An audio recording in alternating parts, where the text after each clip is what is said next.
Are Game Freak getting too much backlash or not regarding the no national dex in Pokemon Sword and Pokemon Shield? Let's talk about that. So ladies and gentlemen, my name is Ruffled Rowlett, and welcome back to a brand new video, guys. Today I want to talk about the amount of backlash that Game Freak has been getting in regards to Sword and Shield, and the no national dex controversy. As you all may know, this has been a big deal for the last few, weeks, I would say, ever since June, and since the announcement came from Masuda during the E3 presentation. There's been a lot of backlash towards Game Freak for this choice of removing, seemingly, potentially half the Pokedex from the upcoming Sword and Shield games, and not including every Pokemon. So I wanted to talk about why the anger is the way it is, and some of the things that have led us to this point. But I also want to denounce the people who are slandering and going after Masuda and Omori for no reason and making up false accusations and such things about them. Those people are just going way too far. But let's start with the things, where they are, where they were, and where they started from. And I think that should be the easiest to start from with Pokemon Black and White.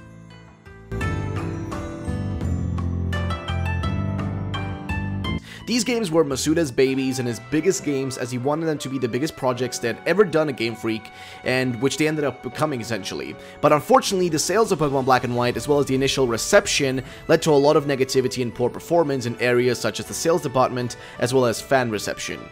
Around the same time that these games were released, Game Freak had also gotten a request from the chiefs from above, aka Nintendo, to start working on a 3DS Pokemon title.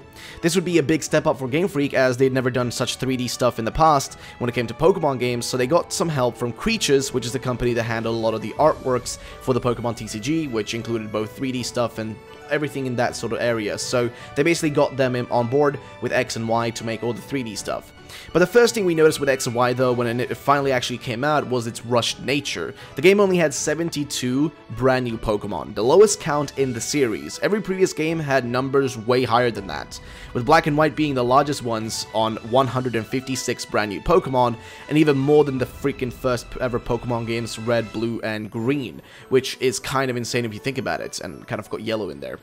And here is where the shift starts to happen, because X and Y end up being gigantic successes for Game Freak, and they kind of realized at Game Freak that they didn't even need to include many new Pokemon, but still managed to sell millions of copies, and so their path towards the rest of the development cycles for the next few games was going to be the lazy approach, the corner-cutting approach, where they'll cut corners just so they can get a game out quicker, and that's where everything kind of starts. With Omega Ruby and Alpha Sapphire, they continued this kind of long-standing tradition of remaking their previous Pokemon games, but they did something different around this time, which was to exclude content instead of including content, which is what they did with Heart Gold Soul Silver, where there was a ton of brand new stuff in there, bunch of brand new content and new features and stuff.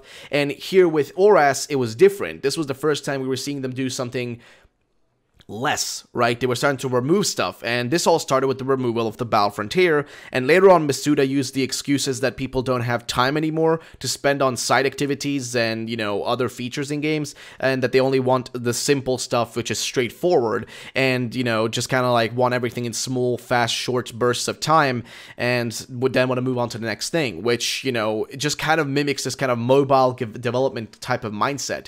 And we saw this a few years ago, about 2-3 years ago, I think, where Masuda said this thing and talked about how he wanted Pokemon to move on to this more, actually I think this may have been last year, Masuda mentioned that he wanted Pokemon to move down this more mobile game path, which I honestly totally dreaded and I didn't want to see.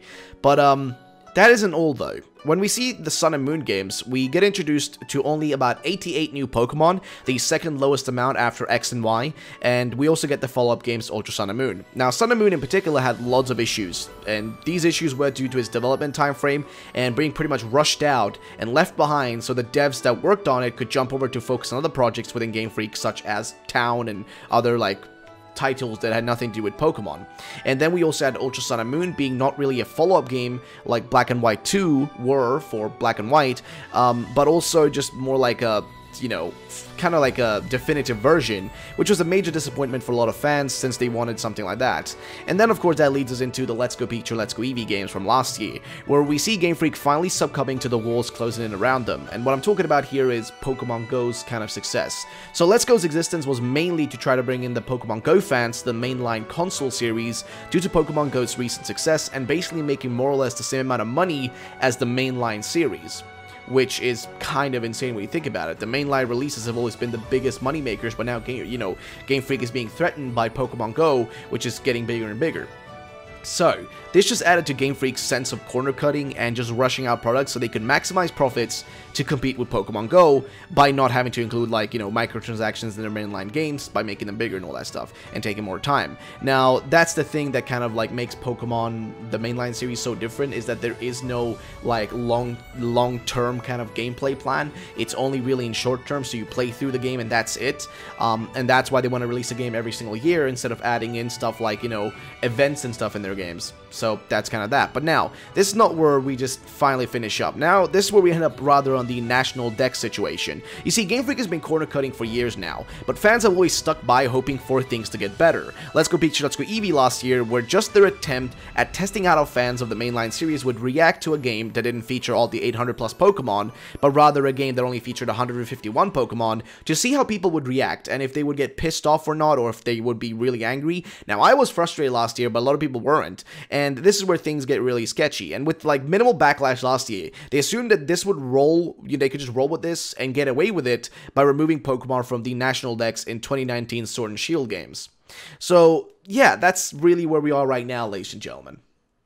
General idea of how things have gone and progressed. Now, the next thing on our hands is the backlash currently going on. See, the backlash only really started because of the National Dex dilemma, rather there being no National Dex. Fans were simply angry because Game Freak's excuses and reasoning didn't match with what we were being shown. Game Freak has the resources and everything they could need to make the Pokemon games top-notch, but instead they rush out the games so they can get their early yearly releases for maximum profit. Hence the attacks on the graphics and animation not being anything special. Now, I know a lot of fans are okay with the graphics and stuff, but you gotta understand, the only reason people are pointing out the graphics and all that issues is because they're using those as an excuse for not having the full National Dex, even though they should have been able to handle it.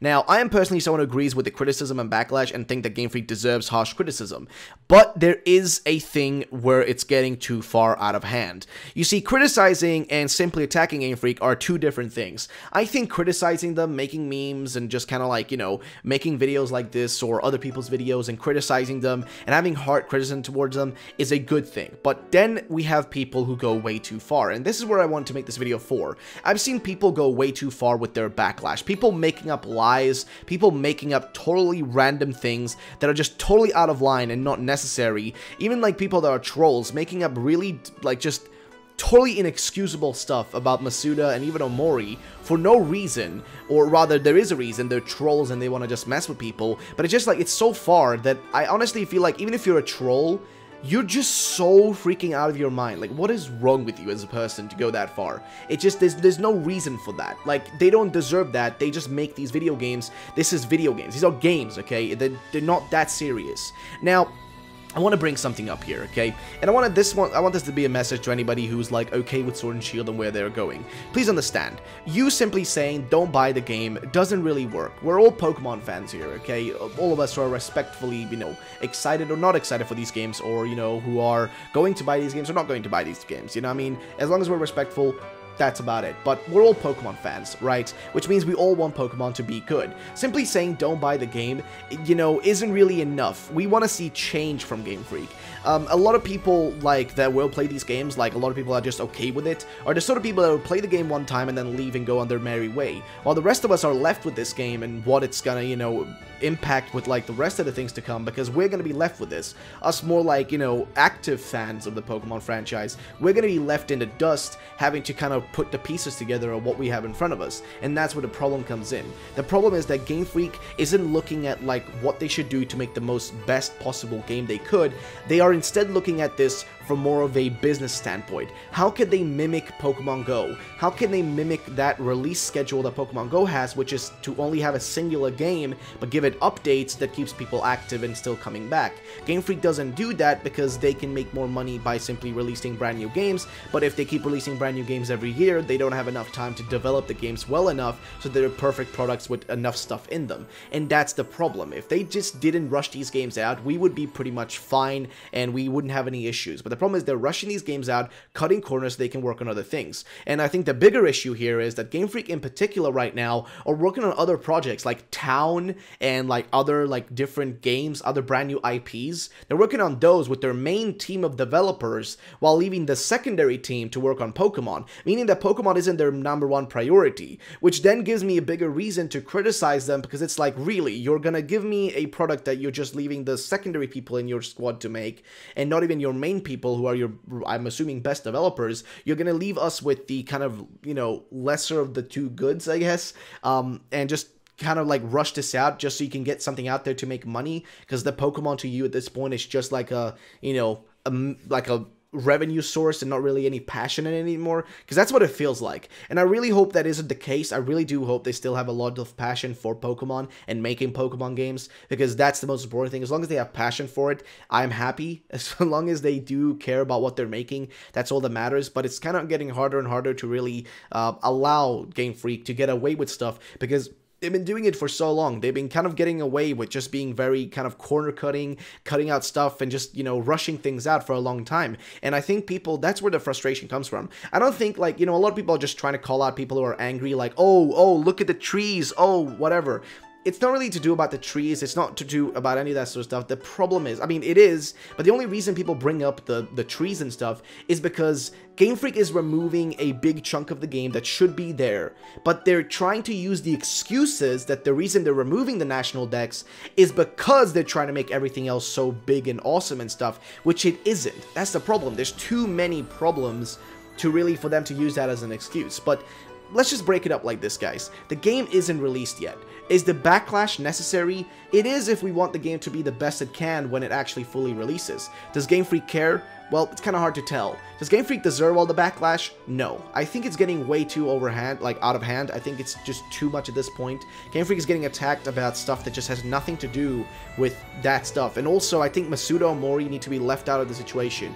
They're just the spokesman for this. You're essentially attacking the messenger, and you shouldn't just go after the messenger for just giving you the information. Sure, Mori and Masuda have a lot of choices to make when it comes to developing the games, but there's also a lot of upper, you know, echelon stuff that goes on here from Nintendo and from the Pokemon Company and that sort of stuff, and, you know, CEOs and investors and stuff that make a lot of these choices. And if they're forced to rush out a game, maybe these are the choices they have to make. Maybe they are forced to rush out the game in this specific amount of time. But then there's also comparisons like Xenoblade Chronicles 2. Xenoblade has a better looking graphics and far more monsters in a bigger open world than Pokemon Sword and Shield have.